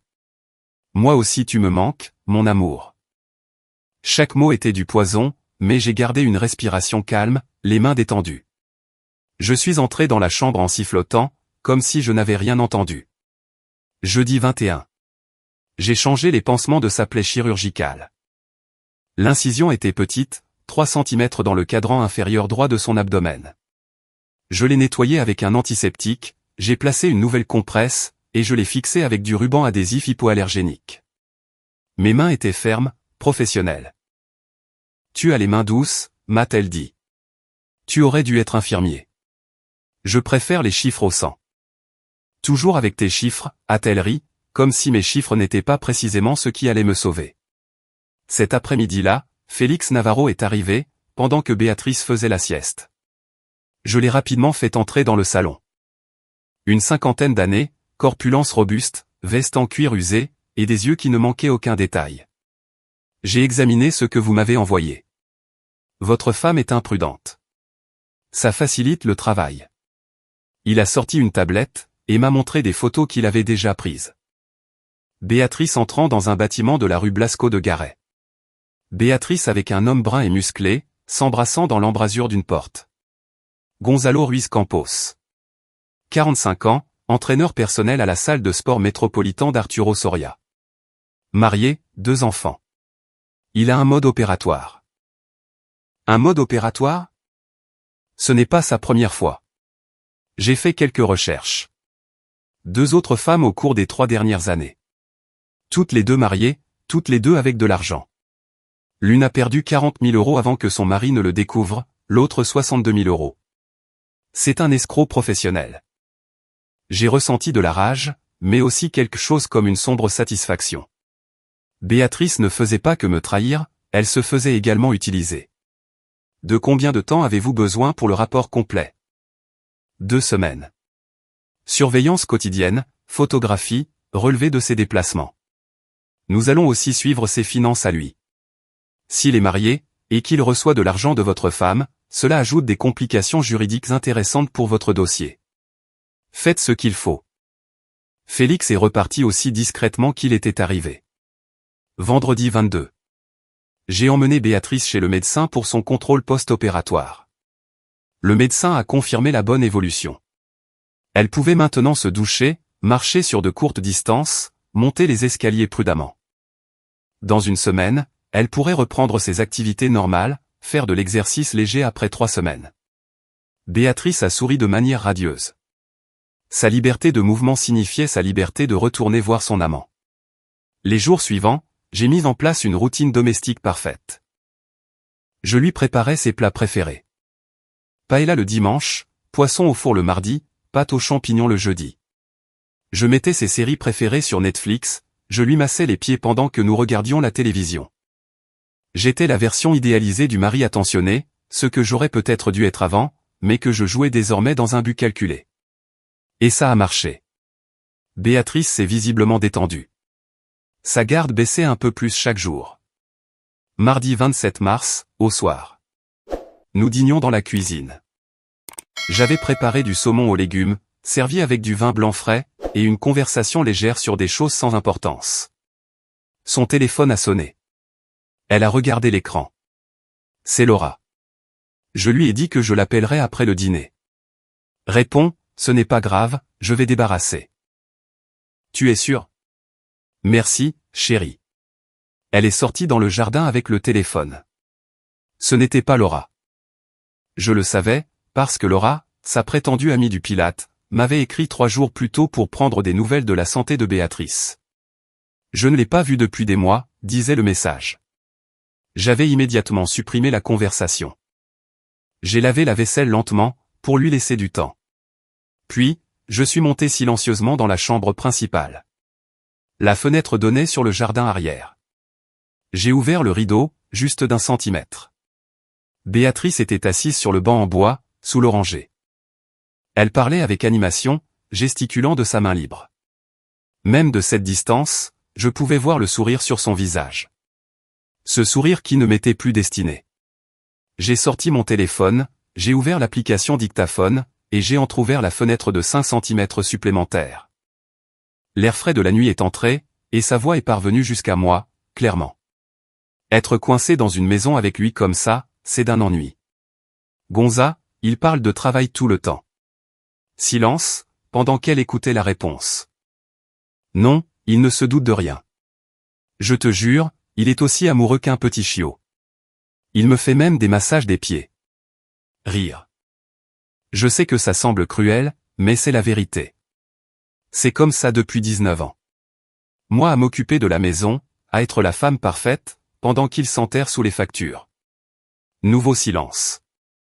En juin, je te l'ai déjà dit. En juin, je demanderai le divorce. Mon avocat dit que j'ai droit à la moitié de tout, soit 375 000 €. On pourra bien commencer, et si j'arrive à récupérer un peu plus d'ici là. Un rire complice. Disons juste que je suis le créatif avec certains virements. L'enregistrement a continué. 5 minutes, 7, 10. Je t'aime, Gonza. Tu es tout ce que Ravière n'a jamais été. Passionné, attentionné, amusant. Il est juste sûr. Et je suis tellement fatigué de la sécurité. Fatigué de la sécurité. Fatigué de l'homme qui payait chaque facture, chaque caprice, chaque luxe de notre vie, pendant qu'elle planifiait de la détruire. D'accord, on se voit demain à 19 h, à notre endroit. Je peux bien bouger maintenant, le médecin l'a confirmé. J'ai tellement hâte d'être avec toi. Sa voix est devenue intime, suggestive. Des détails que je n'avais pas besoin d'entendre, mais j'ai laissé enregistrer, car cela documentait le niveau de la trahison. Elle a terminé l'appel. Je l'ai vue rester assise là quelques minutes de plus, à regarder les étoiles avec une expression rêveuse. Puis, elle s'est levée, et est rentrée dans la maison. J'ai fermé la fenêtre, et j'ai arrêté l'enregistrement. 11 minutes et 43 secondes de preuve audio, où Béatrice admettait l'adultère, son intention de divorcer, le détournement de fonds, et son mépris pour moi. J'ai immédiatement envoyé le fichier à Alvaro Serrano, avec un message, « Nous avons de l'or ». Il a répondu en 2 minutes, « Excellent. Ne la confrontez pas encore. Attendez le rapport de Félix. » Je suis redescendu. Béatrice était dans le salon, en train de zapper sur la télévision. C'était Laura? Oui. Elle s'inquiétait pour moi. Je lui ai dit que j'étais en pleine forme, grâce à toi. Elle m'a regardé avec une affection apparente. Tu es un ange, Javi. Je ne sais pas ce que je ferais sans toi. Je me suis assis à côté d'elle sur le canapé, et j'ai passé mon bras autour de ses épaules. Elle s'est blottie contre moi. Je ne sais pas ce que je ferais sans toi non plus, ai-je dit. Et c'était vrai, d'une manière qu'elle ne comprendrait jamais. Sans sa trahison, je serais resté l'idiot aveugle, qui travaillait pendant qu'elle planifiait ma destruction. Maintenant, j'étais le stratège, documentant chaque étape de sa chute. Mercredi 16 avril 2024. 3 semaines et demie depuis que j'avais engagé Félix Navarro. Cela faisait 26 jours de simulation parfaite, de sourire calculé, à maintenir la mascarade, pendant que les preuves s'accumulaient comme des munitions dans un arsenal. Béatrice était complètement rétablie. Elle avait repris ses cours de pilates les mardis et jeudis. Elle quittait la maison pomponnée, parfumée, dans des tenues de sport qui ne revenaient jamais en sueur. Elle rentrait 3 heures plus tard, avec des excuses sur la circulation, ou un café avec des camarades de classe qui n'existaient pas. Je ne posais jamais trop de questions. Je disais juste, c'est bien, chérie, et je continuais à lire mes rapports financiers. Cet après-midi-là, Félix m'a donné rendez-vous dans un restaurant discret, près de la gare d'Atocha. Je suis arrivé le premier. J'ai commandé de l'eau minérale, et je me suis assis à une table au fond, loin des fenêtres. À 18h15 précise, il est apparu avec une serviette en cuir usé. J'ai tout. Il s'est assis sans cérémonie, a ouvert sa serviette, et en a sorti un dossier volumineux. Et croyez-moi, c'est pire que ce que vous imaginiez. Il a commencé par me montrer des photographies. Pas celles de son téléphone, qu'il m'avait déjà envoyées, mais des tirages professionnels sur papier photo de haute qualité. Béatrice entrant au numéro 47 de la rue Blasco de Garet. Un vieil immeuble, façade en briques rouges. 2e étage, porte gauche. Appartement loué depuis le 1er octobre 2023. Contrat à son nom. 850 € par mois, payé religieusement chaque mois. 7 mois jusqu'à présent. Total, 5 950 €. D'autres photos. Béatrice et Gonzalo entrant ensemble, sortant ensemble, s'embrassant dans l'embrasure de la porte. Une séquence, prise depuis une voiture, montrait Gonzalo avec sa main sur la taille de Béatrice, la descendant de manière suggestive pendant qu'ils attendaient l'ascenseur. Fréquence des rendez-vous, mardi et jeudi, comme schéma régulier. Elle arrive vers 19h15. Il arrive 10 minutes plus tard. Il reste à l'intérieur entre 2h30 et 3h. Mais il y a aussi des rendez-vous supplémentaires. Félix a tourné d'autres pages. Le samedi matin, quand vous êtes au bureau en train de travailler. Je l'ai documenté 4 fois en 3 semaines. Le samedi. C'est samedi que je passais à réviser des comptes trimestriels, parce que les clients ne pouvaient pas attendre. C'est samedi que Béatrice disait mettre à profit pour aller au marché ou faire les boutiques. Continuez. Gonzalo Ruiz Campos. Félix a sorti une autre section du rapport. 45 ans, marié à Lorena depuis 2009. 2 enfants, Sarah, 13 ans, et Marcos, 10 ans. Ils vivent à Alcobendas. Une hypothèque de 200 000 €. Il travaille comme entraîneur personnel au Métropolitan d'Arturo Soria, depuis 2016. Il a sorti des documents bancaires. Voici la partie intéressante. J'ai suivi ses finances. Au cours des 4 dernières années, il a reçu des virements irréguliers de 3 femmes différentes. La première, Sylvia Montero, lui a transféré 43 000 € entre mars 2020 et août 2021. Elle était mariée. Son mari l'a découvert. Divorce contentieux. La deuxième, Carolina Delgado, 62 000 €, entre octobre 2021 et mai 2022. Mariée aussi. Le schéma est identique. Il rencontre des femmes mariées à la salle de sport, les séduit, leur promet un avenir ensemble, leur soutire de l'argent petit à petit avec diverses excuses. Faux investissements, opportunités commerciales, dettes inventées.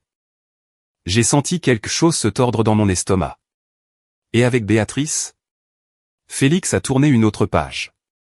Jusqu'à présent, j'ai documenté les virements que vous connaissez déjà, 34 800 €.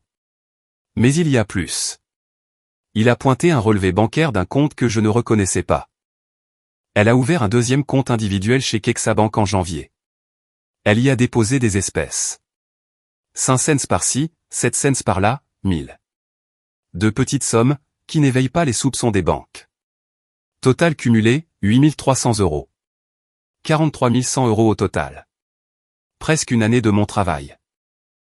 Où trouve-t-elle cet argent liquide?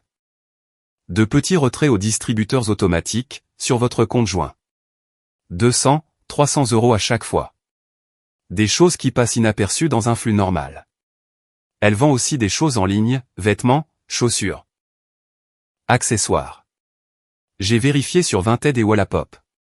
Elle génère environ 500 € supplémentaires par mois, qu'elle ne déclare pas. Méthodique. Planifié. Rien de tout cela n'était impulsif ou émotionnel. C'était un vol systématique. Gonzalo est au courant de tout cet argent? C'est là qu'est le rebondissement. Félix a eu un sourire sans joie. Elle pense qu'ils sont amoureux, qu'ils vont s'enfuir ensemble. Mais j'ai examiné ses communications avec les deux femmes précédentes. Il utilise exactement les mêmes phrases, « Tu es différente de toutes les autres, avec toi, j'ai l'impression de vraiment vivre. Tu mérites quelqu'un qui t'estime. » C'est un scénario. Et quand l'argent vient à manquer, ou qu'il y a un risque d'être découvert, il disparaît. Il change de numéro, les bloque sur les réseaux sociaux, et cherche une nouvelle victime. Sa femme est au courant. Lorena se doute de quelque chose. Elle a accès à ses comptes bancaires, et a vu les revenus irréguliers. Il y a 8 mois, elle a engagé un avocat spécialisé dans les divorces, mais elle n'a encore rien fait. Elle attend probablement d'accumuler suffisamment de preuves pour obtenir la garde exclusive des enfants et le dépouiller de tout. L'ironie était brutale. 3 personnes planifiaient des trahisons simultanées, dans un triangle de tromperie entremêlé. Félix a sorti une enveloppe plus épaisse. Enregistrements audio. J'ai réussi à placer un microphone directionnel près des fenêtres de l'appartement à 2 reprises. La qualité n'est pas parfaite, mais c'est audible. Que disent-ils? L'attendu et l'inattendu. L'attendu, activité sexuelle, conversations intimes. L'inattendu. Félix a fait une pause significative. Dans un enregistrement de jeudi dernier, elle l'interroge sur ses projets d'avenir. Il répond par des réponses vagues. Elle insiste, « Quand vas-tu dire à Lorena que tu la quittes ?» Et il répond mot pour mot, « Béa, chérie. » Ces choses prennent du temps. Assure-toi d'abord d'avoir ta part du divorce, on verra ensuite. Elle a accepté ça, sais-tu, puis a changé de sujet. Je pense qu'à un certain niveau, elle sait que quelque chose ne tourne pas rond, mais elle est trop investie émotionnellement pour l'admettre. Félix a fermé le dossier. J'ai tout documenté. 237 photographies, 42 pages de suivi chronologique, les relevés bancaires de tous les comptes pertinents, les dossiers du contrat de location.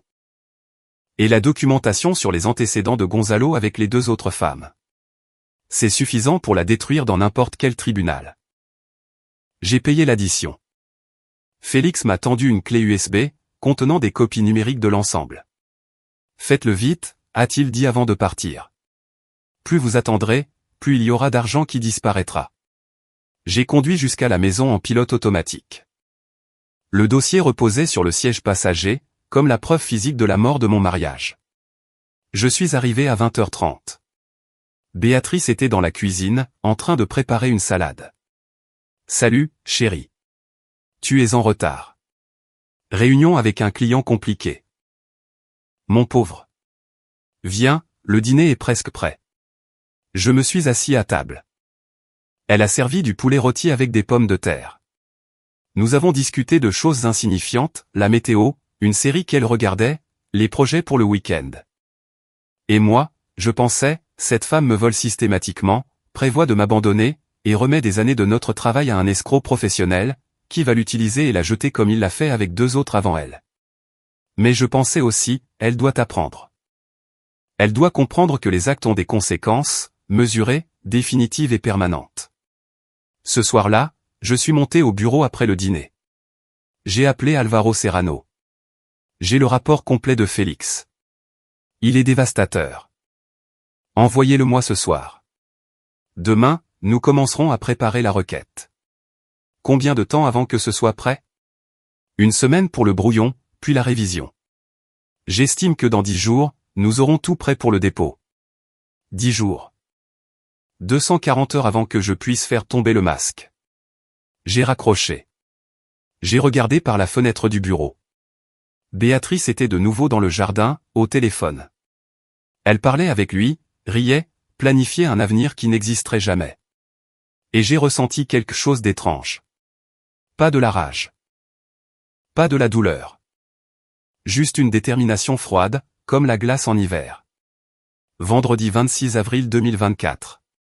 Le jour où je suis passé de victime à stratège définitif. Alvaro Serrano m'a convoqué à son bureau à 10 heures du matin. J'avais dit à Béatrice que j'avais un audit chez un client important. Elle a à peine levé les yeux de son téléphone, où elle était en train de discuter, probablement avec lui.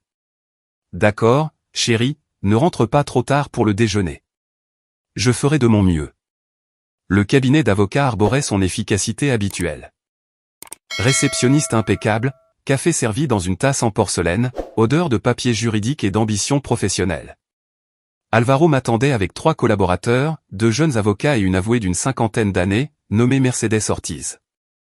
Ravière, asseyez-vous. Nous avons préparé quelque chose de très lourd. Sur la table en noyer se trouvaient 4 chemises reliées bleues, identiques. Alvaro en a ouvert une, et a commencé à expliquer son plan, comme un général préparant un assaut final.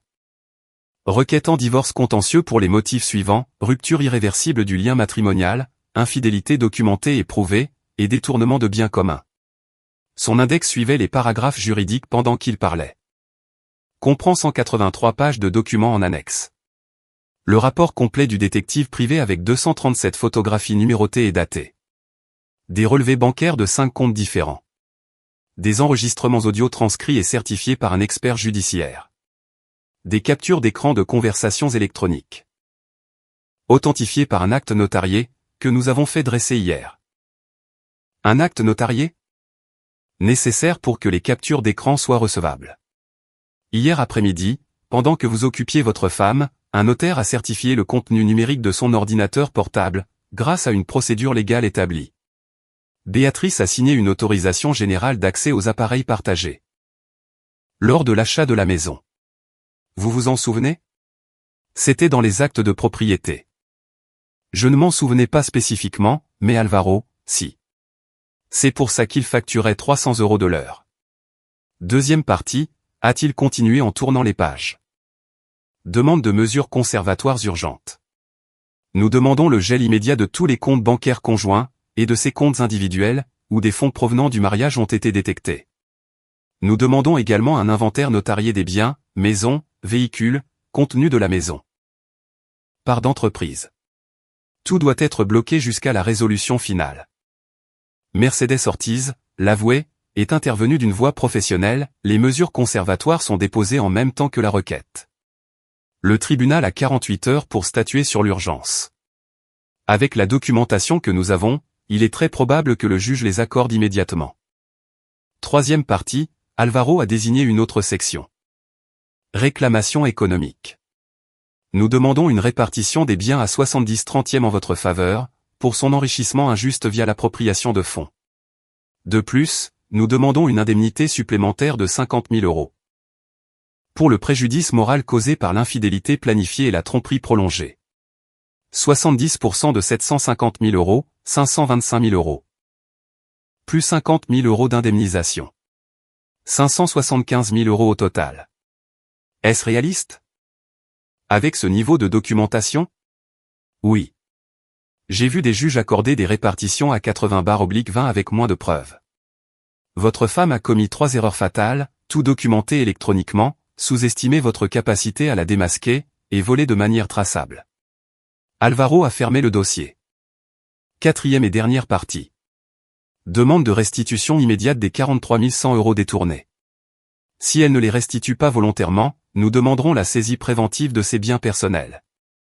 L'un des jeunes avocats, un homme d'une 30aine d'années à lunettes rectangulaires, a ajouté, nous incluons également les antécédents criminels de Gonzalo Ruiz Campos comme preuve complémentaire. Bien qu'il ne soit pas partie prenante au divorce. Cela établit un schéma de comportement frauduleux, que votre femme a consciemment choisi en tant que complice. Cela démontre la préméditation et la mauvaise foi. Quand déposons-nous le dossier ? Alvaro a regardé sa montre. Aujourd'hui à 15 h, Mercedes se rendra personnellement au tribunal de première instance numéro 18 de Madrid. Elle y a des contacts. La requête sera officiellement enregistrée avant 17 h. Béatrice recevra-t-elle une notification immédiate ? Non. La procédure judiciaire prend du temps. D'abord, le tribunal doit admettre la requête, ce qui se produira lundi ou mardi prochain. Ensuite, un représentant désigné par le tribunal sera chargé de la notifier formellement. Elle recevra l'assignation chez elle dans environ 5 à 7 jours. Alvaro s'est penché en avant. Mais vous n'allez pas attendre jusque-là. Vous la confronterez avant. Pourquoi ? Pour le contrôle du récit. Si elle reçoit d'abord la notification officielle, elle aura le temps de préparer une défense, d'engager un avocat, d'inventer des histoires. Mais si vous la confrontez ce week-end, disons demain, samedi, avec toutes les preuves physiques sur une table, vous la désarmerez psychologiquement. Vous obtiendrez un aveu verbal que nous pourrons utiliser plus tard. Et surtout, vous établirez que c'est vous qui contrôlez totalement la situation. Mercedes a ajouté, de plus, une fois la requête déposée aujourd'hui, les mesures conservatoires commenceront à être traitées. D'ici mardi ou mercredi prochain, le juge aura gelé les comptes. Mais si vous la confrontez demain, elle ne saura pas encore que, légalement, elle ne peut plus toucher à l'argent. Quand elle essaiera de faire des virements paniqués, et qu'elle découvrira qu'ils sont bloqués, le choc psychologique sera dévastateur. C'était brillant, cruel, mais brillant. Qu'est-ce que je dois faire exactement, demain? Alvaro a sorti une feuille manuscrite. Proposition de script? Vous n'êtes pas obligé de le suivre à la lettre, mais c'est utile d'avoir une structure. Premièrement, attendez qu'elle soit à l'aise, détendue. Idéalement après un repas. Deuxièmement, présentez les preuves physiques. Imprimez les photos les plus compromettantes. Mettez-les dans une enveloppe craft, et laissez-les tomber sur une table devant elle. L'impact visuel est crucial. Troisièmement, gardez un ton calme, froid, presque clinique. Pas de cri ni de drame. Cela la déstabilisera plus que la rage. Quatrièmement, n'acceptez aucune excuse ni justification. Chaque fois qu'elle essaiera de s'expliquer, interrompez-la avec une nouvelle preuve. Cinquièmement, informez-la que la procédure légale est déjà en cours, qu'il n'y a aucune négociation possible. Et si elle devient violente? Filmez-la discrètement. Cela servira de preuve supplémentaire. Un des jeunes avocats a fait glisser un petit appareil sur la table, une caméra bouton. Ça s'allume avec cet interrupteur. Ça enregistre en continu pendant 2 heures, en haute définition. C'est tout à fait légal d'enregistrer chez soi.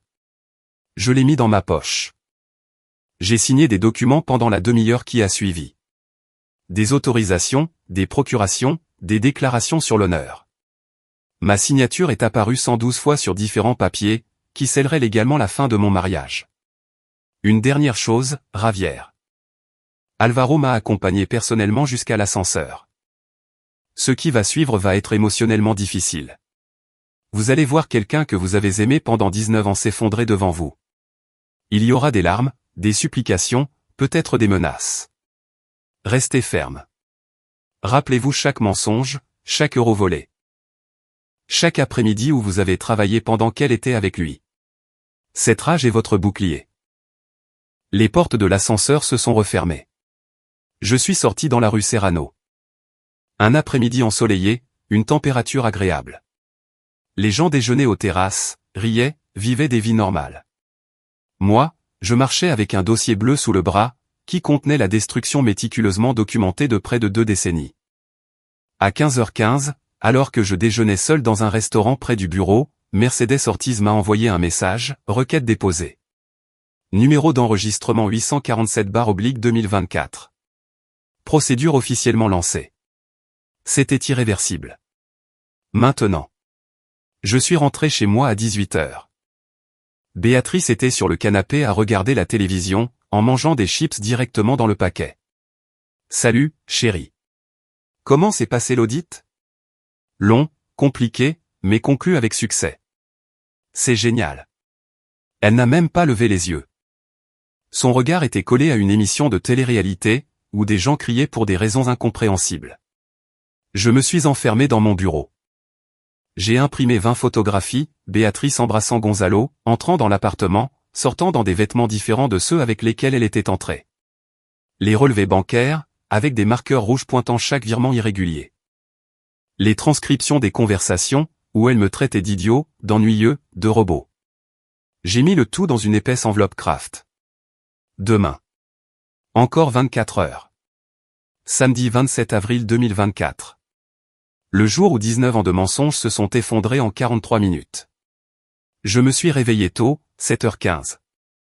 Béatrice dormait profondément dans la chambre principale. Elle avait réintégré notre lit 2 semaines auparavant. Un rétablissement complet. Je suis descendu dans la cuisine, j'ai préparé du café, du pain grillé, et j'ai pris mon petit déjeuner seul, en regardant le jardin par la fenêtre.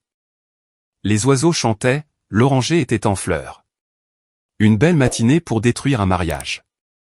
À 9 heures, Béatrice est descendue, les cheveux en un chignon désordonné, vêtue d'un vieux t-shirt de nuit. Bonjour. J'ai incroyablement bien dormi. J'en suis ravi.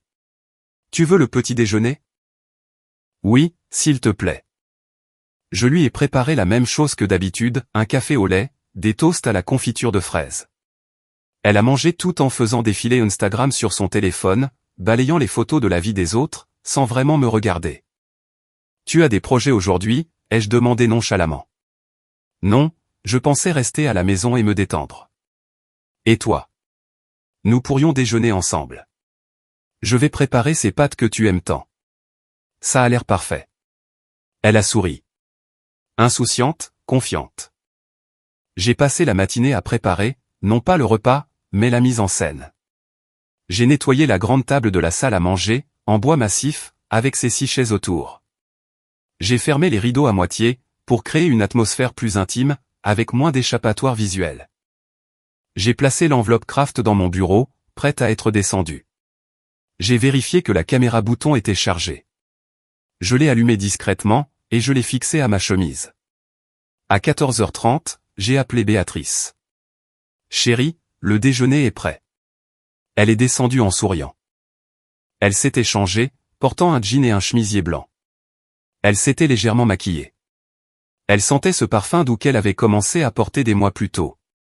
J'ai servi des pâtes avec une sauce tomate maison, une salade, du pain, du vin rouge dans un verre en cristal. Tout était civilisé, élégant, comme un dernier repas avant une exécution. Nous avons mangé en échangeant des banalités. Elle a parlé d'une série qu'elle voulait commencer, de refaire les coussins du canapé, de rendre visite à sa sœur à Séville bientôt. Les projets d'une personne qui croyait avoir un avenir confortable garanti. Nous avons terminé le plat principal. Béatrice s'est adossée à sa chaise, satisfaite. C'était délicieux, Javi. Tu cuisines mieux que bien des restaurants. Merci. Je me suis levé. Attends, j'ai apporté quelque chose que je veux te montrer. Un dessert surprise, a-t-elle ri. Quelque chose comme ça. Je suis monté au bureau. J'ai pris l'enveloppe Kraft. Elle pesait peu physiquement, mais elle contenait des tonnes de vérité. Je suis redescendu lentement, chaque pas étant mesuré. Je suis entré dans la salle à manger. Béatrice m'a regardé avec attente, quand j'ai posé l'enveloppe sur la table devant elle. Qu'est-ce que c'est? Ouvre-la. Quelque chose dans mon ton l'a alerté. Son sourire a vacillé. Elle a tendu la main, a ouvert l'enveloppe, et en a sorti le contenu. La première photo est tombée sur la nappe. Elle, embrassant Gonzalo dans l'embrasure de la porte, rue Blasco de Garay. La date imprimée dans le coin inférieur, 9 avril 2024. 19h23. J'ai vu la couleur disparaître de son visage, comme si je regardais son sang se drainer en temps réel. Javi. Ce n'est pas, ne parle pas encore. Continue de regarder. Elle a sorti d'autres photos. Elle entrant dans l'immeuble, sortant 3 heures plus tard. Gonzalo avec sa main sur sa taille. Tous les deux à la fenêtre de l'appartement, silhouette s'embrassant contre un rideau éclairé. Quelqu'un te ment. C'est un coup monté. J'ai fait glisser un relevé bancaire sur la table, avec des lignes surlignées d'un marqueur rouge fluo. Compte Santander à ton nom. Solde, 34 200 €. 3 virements depuis notre compte joint, que tu as autorisé en disant que c'était pour un cours de décoration que tu n'as jamais suivi. Ses mains tremblaient en tenant le papier. Javi, je peux t'expliquer.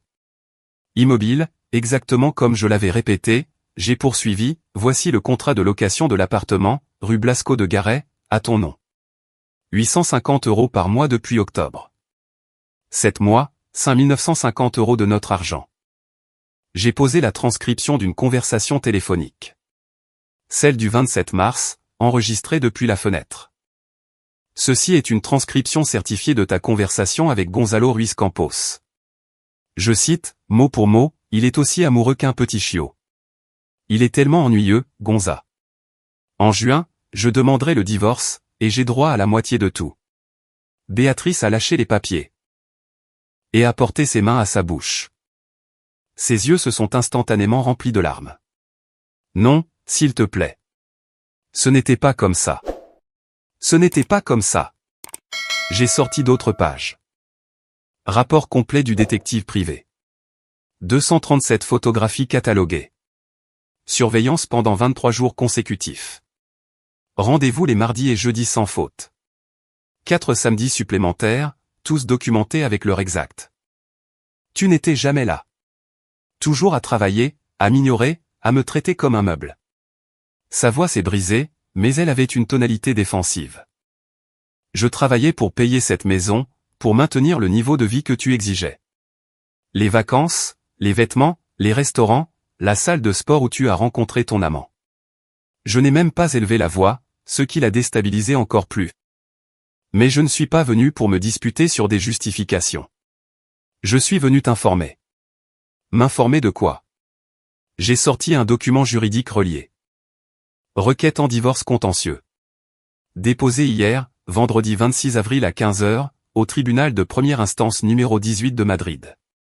Enregistrement 2847/2024. C'est officiel, et c'est irréversible. Béatrice s'est levée brusquement. La chaise est tombée en arrière avec fracas. Tu ne peux pas faire ça. Non, pas sans m'en parler d'abord.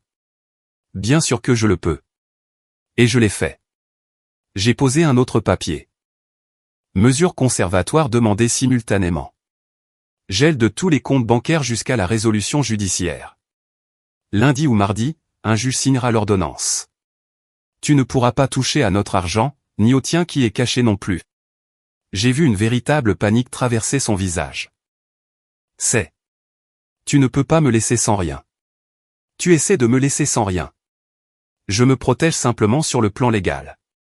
J'ai sorti les photographies de Gonzalo avec les 2 autres femmes, des copies de plaintes et de procédures judiciaires. Ton petit ami est un escroc professionnel. Il a déjà fait ça avec 2 femmes avant toi. Sylvia Montero, 43 000 € volés. Carolina Delgado, 62 000 €. Tu es la 3e. Et il est toujours marié, au passage. Sa femme s'appelle Lorena. 2 enfants. Ils vivent à Alcobendas. Tu mens. Mais sa voix manquait de conviction. Rapport de l'enquêteur. Page 42. Il comprend l'adresse complète, des photographies de Gonzalo entrant dans sa maison familiale les lundis, mercredis, vendredis et dimanches. Les jours où il n'est pas avec toi. Béatrice s'est laissée tomber sur une autre chaise. Les larmes coulaient librement maintenant, faisant couler son mascara. Je l'aime. Il m'aime. Tu ne comprends pas. Je comprends parfaitement. Je comprends que tu as volé 43 100 €, que tu as menti pendant au moins 7 mois, que tu as planifié de détruire ma vie financière pendant que je prenais soin de toi après ton opération. Je me suis penché au-dessus de la table. Et je comprends que tu vas maintenant faire face à des conséquences juridiques, précises et permanentes. Quelles conséquences? Un partage des biens à 70/30 en ma faveur, pour détournement de fonds prouvé. 50 000 € supplémentaires pour préjudice moral. La restitution immédiate des fonds détournés, et si tu ne coopères pas volontairement, la saisie de tes biens personnels. J'ai énuméré chaque point sur mes doigts, comme si je comptais des dettes. Parce que c'était ça, un règlement de compte. Béatrice sanglotait maintenant de façon incontrôlable. S'il te plaît, Javi. On peut arranger ça. J'irai en thérapie. Je vais rompre avec Gonzalo. Je ferai tout ce qu'il faudra. Il n'y a rien à arranger. J'ai signé les documents hier. Mon avocat est Álvaro Serrano Diaz, le meilleur en divorce contentieux de Madrid. Tu as le droit d'engager ton propre représentant légal. Je te suggère de le faire rapidement. Je me suis levé, j'ai rassemblé toutes les photos et tous les documents, et je les ai remis dans l'enveloppe. Tu as 3 options. Rester à la maison, dans une chambre séparée, jusqu'à ce que la procédure légale en décide autrement.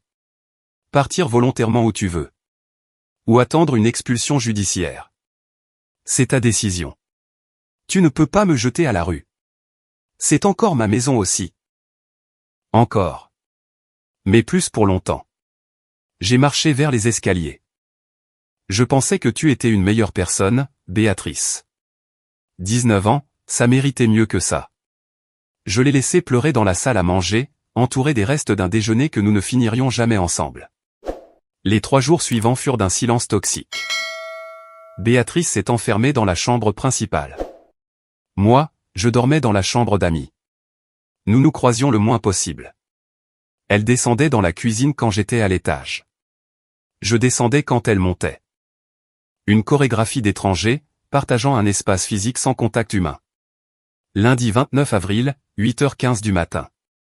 J'étais dans mon bureau, en train de consulter mes emails, quand j'ai entendu un cri provenant d'en bas, « Ravière ! Ravière !» Je suis descendu sans me presser. Béatrice était devant l'ordinateur portable dans la cuisine, avec son téléphone dans une main. Elle avait des cernes profonds, les cheveux sales, et portait les mêmes vêtements que samedi. Qu'est-ce qu'il y a? Les comptes. Je n'arrive pas à accéder aux comptes. Sa voix tremblait, entre la panique et la rage.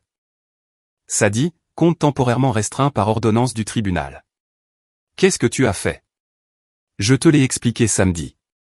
Mesure conservatoire. Le juge a signé l'ordonnance tôt ce matin. Mais je ne peux pas retirer d'argent du compte joint. Ni du mien. Correct. Tous les actifs sont gelés jusqu'à ce que la procédure de divorce soit résolue. C'est la procédure standard. Elle a essayé de se connecter à la banque en ligne de Santander, son compte personnel avec les 34 000 €. Même message, accès restreint. Ça ne peut pas être légal. Totalement légal. Signé par la juge Raquel Fernandez Aguirre, du tribunal numéro 18. Si tu veux le vérifier, appelle ton avocat. Oh, attends. Tu n'en as pas encore engagé un. Je me suis calmement versé un café. Je te suggère de le faire aujourd'hui. Béatrice a refermé l'ordinateur portable d'un coup sec. J'ai besoin d'argent. Je ne peux pas me retrouver sans rien. Il y a 500 € en liquide dans le tiroir du bureau. Tu pourras prendre 300 €. C'est ce que le juge autorise pour les dépenses courantes pendant la durée de la procédure. 300 €. Comment je suis censé vivre avec ça? En faisant un budget. Une chose à laquelle tu aurais dû penser, avant de dépenser 43 000 € pour un appartement secret et un amant escroc. Elle m'a regardé avec une haine pure. Tu es un fils de Ravière. Je suis un comptable méticuleux, qui a documenté un vol systématique, et qui a monté un dossier judiciaire solide. Appelle-moi comme tu veux. J'ai quitté la cuisine, la laissant trembler d'impuissance. Mardi 30 avril, 14 h. J'ai entendu la porte d'entrée se fermer. J'ai regardé par la fenêtre du bureau. Béatrice marchait vers sa voiture avec un grand sac sur l'épaule. Elle portait un jean, une veste en jean, des lunettes de soleil, cachant probablement des yeux gonflés. Elle a démarré la voiture, et elle est partie. Je n'ai rien dit. Je ne l'ai pas arrêtée. 4 heures plus tard, elle est revenue. Mais différente. Détruite, d'une manière qui allait bien au-delà des larmes. Elle est entrée en titubant, et s'est effondrée sur le canapé du salon. J'étais là, en train de lire un rapport financier. Tu es allé le voir, ai-je demandé, sans lever les yeux de mon document. Un long silence, puis une voix brisée, oui, tu le sais. Je suis allé chez lui. À l'adresse que tu m'as donnée.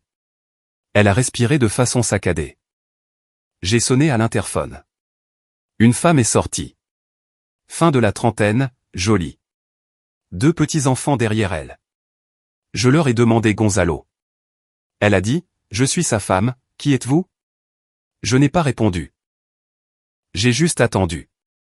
Je lui ai dit que je devais lui parler de toute urgence. Elle m'a regardé bizarrement, mais elle l'a appelé. Il est descendu 5 minutes plus tard. Quand il m'a vu, il est devenu pâle. Béatrice a lâché un rire amer et brisé. Je lui ai demandé de parler en privé. Il m'a dit que nous n'avions rien à nous dire. Je lui ai crié qu'il m'avait promis un avenir ensemble, qu'il allait quitter sa femme. Et sa voix s'est complètement brisée. Il a dit, mot pour mot, t'es folle? Je n'ai jamais dit ça. C'était juste pour s'amuser. Ensuite, il s'est retourné et il est rentré dans l'immeuble. J'ai posé mon rapport sur la table.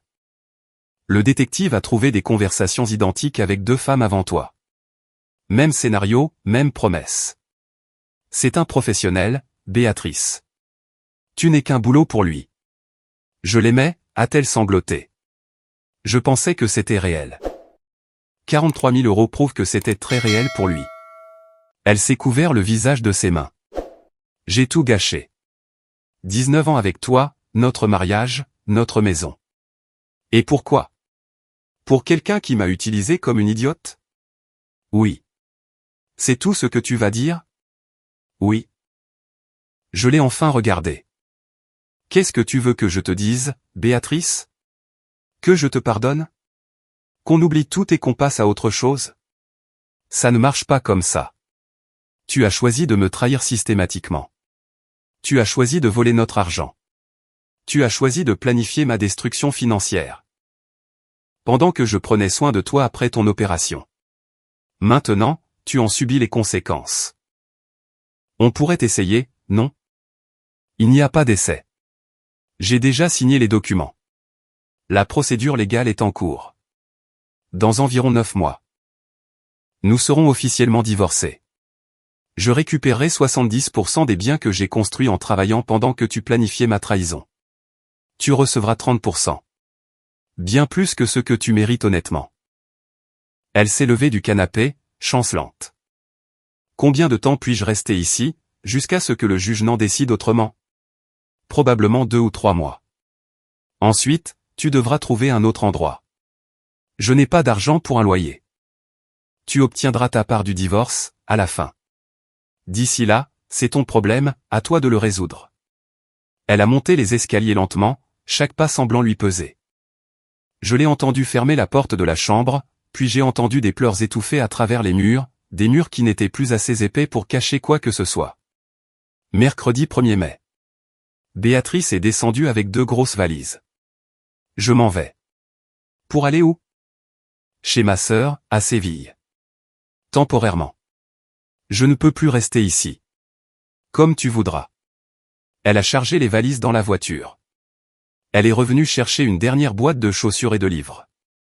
À la porte, elle s'est arrêtée. Javis. Je suis désolé. Je sais que ça ne signifie plus rien maintenant, mais je suis vraiment désolé. Je suis désolé aussi, Béatrice. Je suis désolé pour ces années perdues à croire en quelque chose qui n'existait pas. Ça a existé. Au début, ça a existé. Ensuite. Je ne sais pas quand tout a pourri. Moi, je sais quand. Quand tu as décidé que la sécurité financière et la fidélité étaient ennuyeuses. Quand tu as rencontré quelqu'un avec des abdos en tablette de chocolat et de fausses promesses. Quand tu as préféré des sensations fortes bon marché, à un véritable engagement. Elle n'a rien répondu.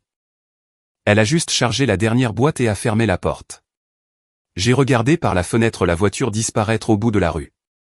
19 ans, 4 mois et 22 jours de mariage, résumé à 2 valises et une boîte. Ce soir-là, Alvaro Serrano a appelé. Nous avons reçu une notification. Béatrice a engagé une avocate, Luisa Marquet. Compétente, mais ce n'est pas une faiseuse de miracles. Elle essaiera de négocier un partage standard à 50-50e. Elle ne l'obtiendra pas, mais elle essaiera. Combien de temps prendra la procédure? Avec les preuves que nous avons, j'estime qu'il faudra 8 à 10 mois jusqu'au verdict. Elle peut faire appel, ce qui rajouterait 3 mois. Mais nous gagnerons, Ravière. Le dossier est inattaquable. J'ai raccroché, et je me suis assis dans la maison vide. Un silence absolu. Pas de télé allumée, pas de conversation futile, pas de mensonges parfumés remplissant les espaces. Juste le silence. Et pour la première fois depuis des semaines, ce silence ne faisait pas mal. La trahison faisait mal. Le temps perdu faisait mal. Savoir que la personne que je croyais connaître n'avait jamais vraiment existé faisait mal. Mais le silence. Le silence, c'était la paix. Vendredi 14 février 2025. 10 mois après la confrontation. Le tribunal de première instance numéro 18 était glacial, ce matin-là.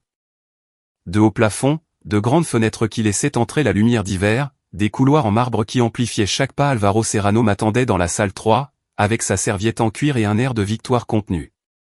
À côté de lui, Mercedes Ortiz vérifiait les derniers documents. De l'autre côté du couloir, Béatrice était assise à côté de son avocate, Luisa Marquet. Nous ne nous sommes pas regardés.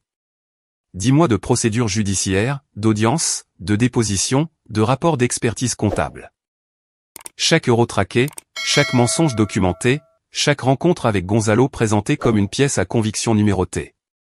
La juge Raquel Fernandez Aguirre avait été méticuleuse, exhaustive, implacable. Tout est prêt, a déclaré Alvaro.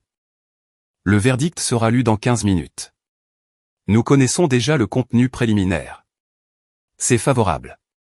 Très favorable. Nous sommes entrés dans la salle d'audience.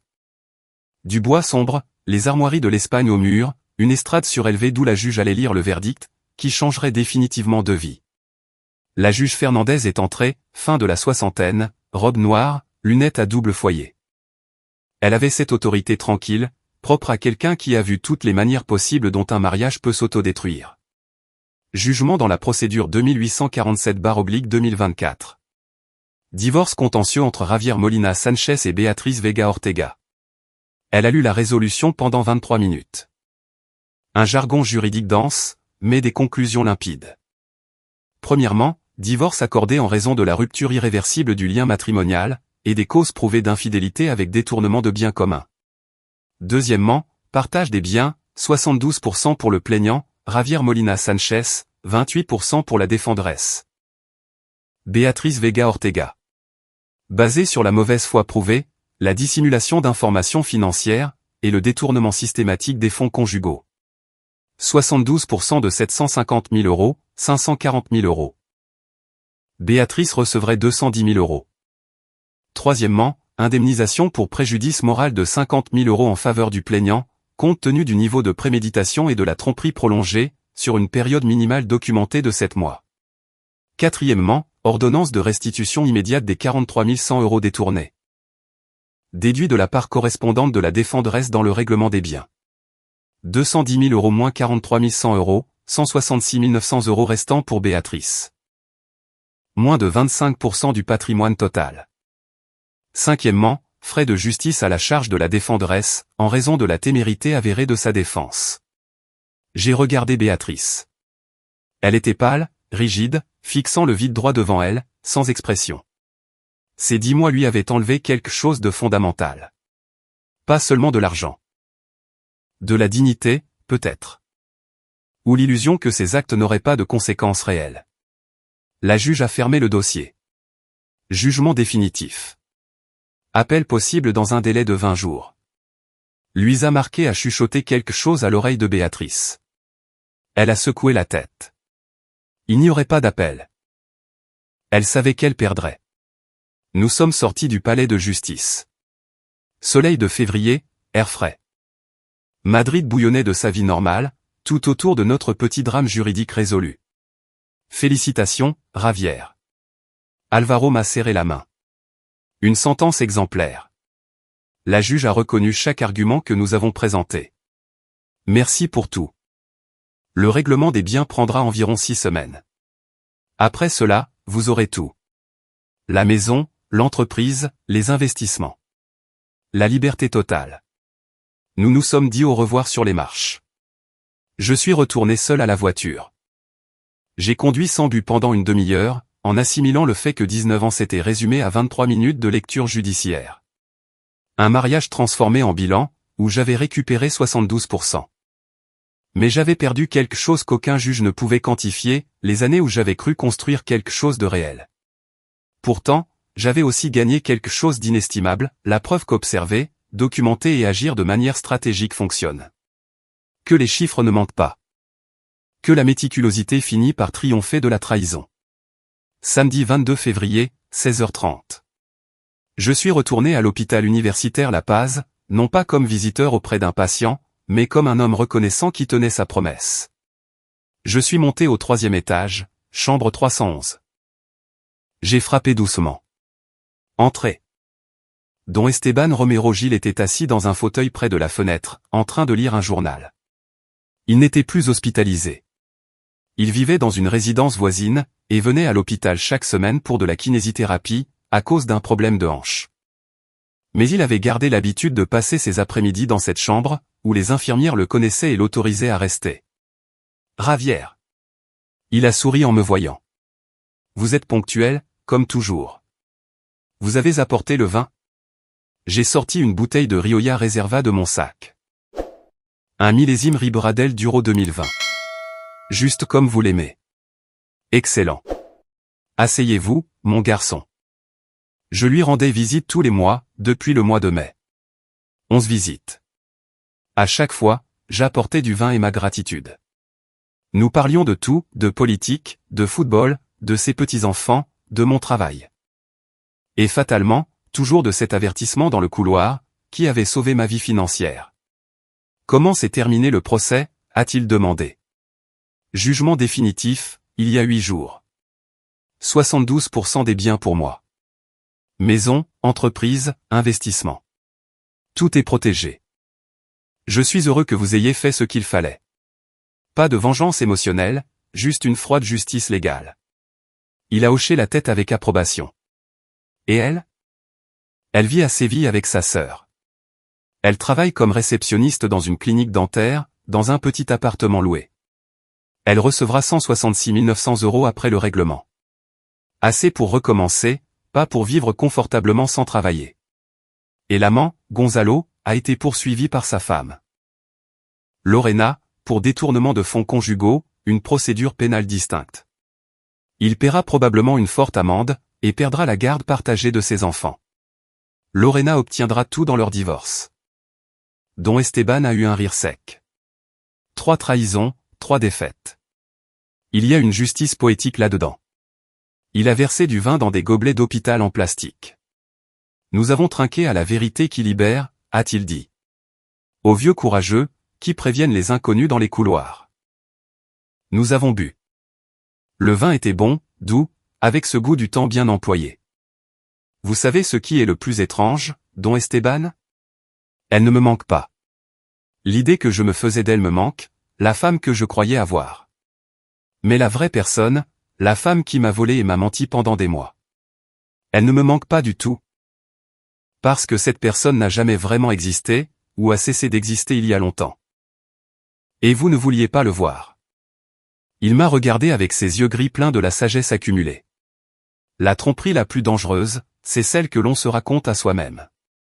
Elle vous a trompé, oui, mais vous vous êtes aussi trompé vous-même, en croyant que tout allait bien, alors qu'il y avait des signes. Il avait raison. Les cours de Pilate qui ne donnaient jamais de résultats, le nouveau parfum, les virements que je n'avais pas remis en question, les samedis où elle disparaissait pour 3 heures de shopping. Tout était là. J'avais simplement choisi de faire confiance, au lieu de vérifier. Je ne referai plus jamais cette erreur. Vous vous remarierez, a demandé Don Esteban. Peut-être un jour. Avec quelqu'un qui accorde autant d'importance à la sécurité qu'à la passion. Avec quelqu'un qui comprend que l'engagement n'est pas de l'ennui, mais un choix quotidien. J'ai fini mon vin. Mais pas de sitôt. D'abord, j'ai besoin de me rappeler qui je suis, sans être le mari de quiconque. Nous avons parlé pendant 2 heures. Quand je suis parti, le ciel de Madrid était teinté d'orange et de violet, un coucher de soleil hivernal qui promettait un printemps proche. J'ai conduit jusqu'à chez moi. Ma maison, désormais, légalement, et définitivement. Je me suis garé dans l'allée, j'ai ouvert la porte d'entrée. Le silence m'a accueilli, mais ce n'était plus un silence douloureux. C'était un silence choisi. Je me suis servi un whisky. Je me suis assis sur le canapé du salon, et j'ai regardé autour de moi. Les meubles que j'avais payés, les murs que j'entretenais, une vie que j'avais construite, et que j'avais failli perdre. Ces 19 années n'avaient pas été un gaspillage total. Elles m'avaient appris que la confiance est nécessaire, mais que la vérification est prudente. Que les chiffres ne mentent jamais, mais que les gens, si. Qu'une trahison fait moins mal, quand on dispose d'une documentation solide et d'une stratégie juridique impeccable. Et elles m'ont appris que, parfois, l'avertissement d'un vieil homme inconnu dans un couloir d'hôpital, vaut plus que 1000 promesses d'amour éternel.